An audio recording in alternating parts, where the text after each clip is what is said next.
In December 1944, as snow fell heavily over the forests of the Ardennes, a German SS commander stood among rows of abandoned fuel drums and experienced a moment that would haunt him for the rest of his life. This was not a moment of victory. It was not triumph. It was a realization. SS Colonel Joachim Peiper, one of Adolf Hitler's most trusted armored commanders, had just captured 50,000 gallons of American fuel in the Belgian village of Honsfeld. For most armies, such a discovery would have meant salvation. For Peiper, it meant something far worse. In that moment, surrounded by more gasoline than his entire division had seen in months, Peiper understood a devastating truth. Germany had already lost World War II. Hitler's last gamble. By late 1944, Nazi Germany was collapsing on all fronts. In the east, the Red Army was advancing relentlessly toward Berlin.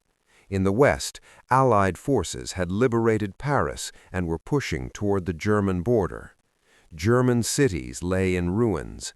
Factories were bombed daily. Fuel shortages crippled the Wehrmacht. Yet Adolf Hitler refused to accept defeat. Instead, he planned one final desperate gamble, an offensive so bold that it might fracture the Allied coalition and force a negotiated peace. The plan was called Unternehmen Wacht am Rhein, known today as the Battle of the Bulge. The plan built on fuel that didn't exist. Hitler's strategy was simple in concept and impossible in reality. German armored divisions would smash through the Ardennes forest, cross the Meuse River, capture Antwerp, and split the Allied armies in half. Speed was everything, but there was one critical problem. Germany had almost no fuel. German planners calculated that the offensive would only succeed if their forces captured Allied fuel depots along the way. In other words, the entire operation depended on stealing gasoline from the enemy. No fuel meant no tanks. No tanks meant no breakthrough. No breakthrough meant total collapse. And no unit depended on fuel more than Kampfgruppe Peiper. Joachim Peiper, Hitler's favorite commander. Joachim Peiper was not an ordinary officer. He was young, aggressive, and utterly loyal to Hitler. As a former adjutant to Heinrich Himmler, Peiper had risen quickly through the SS ranks.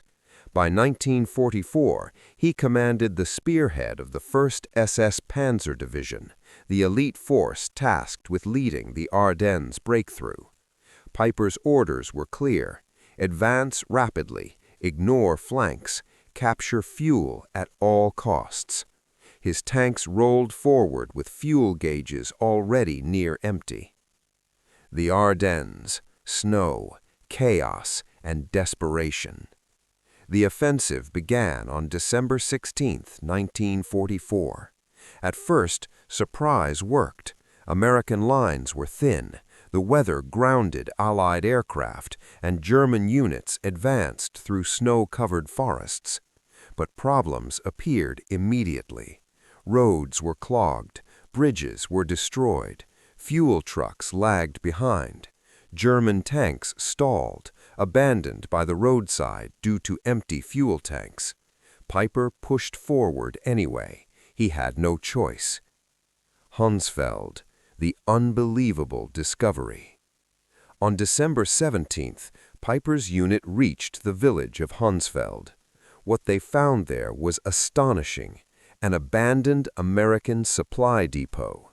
Row after row of fuel barrels, truckloads of gasoline, tens of thousands of gallons, untouched. Estimates later placed it at over 50,000 gallons. For a German armored unit that had been rationed fuel by the liter, it was unimaginable. Peiper immediately ordered his men to refuel everything that could move: tanks, half-tracks, trucks, even motorcycles. Yet as his men worked frantically, Peiper's excitement turned to something darker.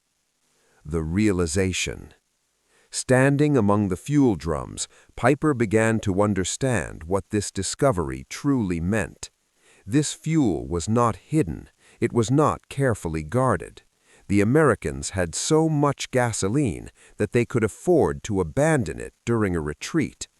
Worse still, in many locations, Allied troops had burned their own fuel to prevent its capture.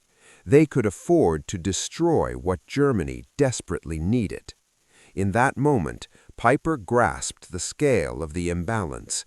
This was not a war between equals, it was an industrial slaughter.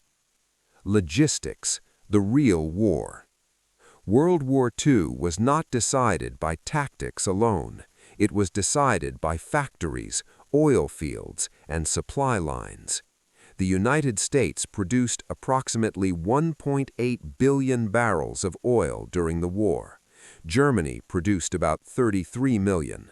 American factories built tanks faster than Germany could destroy them. American oil flowed endlessly to the front.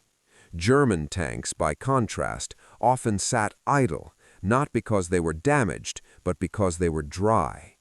At Honsfeld, Peiper saw the truth laid bare, a victory that changed nothing.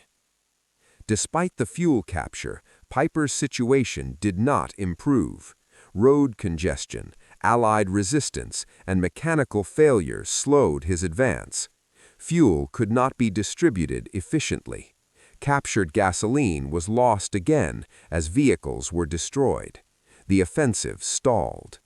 Within days, Allied air power returned as the weather cleared. German columns were bombed relentlessly. Kampfgruppe Peiper was soon trapped and forced to abandon its remaining tanks. The offensive collapsed. By January 1945, the Battle of the Bulge had failed. Germany lost irreplaceable tanks, experienced crews, massive amounts of fuel. The Allies lost men, but they could replace them. Germany could not. The Ardennes offensive drained the last reserves of the Wehrmacht.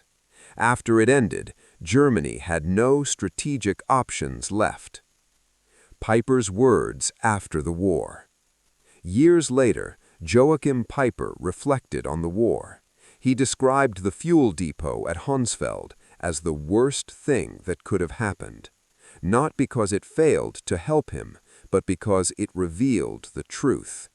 Peiper said that at that moment he understood we were not fighting a war anymore. We were participating in our own funeral. The American advantage. The United States fought World War II with something Germany never had: overwhelming logistics. While German soldiers rationed fuel and ammunition, American convoys stretched endlessly across Europe. The Allies could afford mistakes. Germany could not. Honsfeld was not just a fuel depot, it was a symbol of industrial dominance so vast that resistance became meaningless. The war was already decided. The Battle of the Bulge is often remembered as Hitler's last gamble, but in reality, the war had already been decided long before December 1944. At Honsfeld, among thousands of abandoned gasoline, that reality became undeniable. Joachim Peiper did not lose the war that day. He realized it had been lost all along.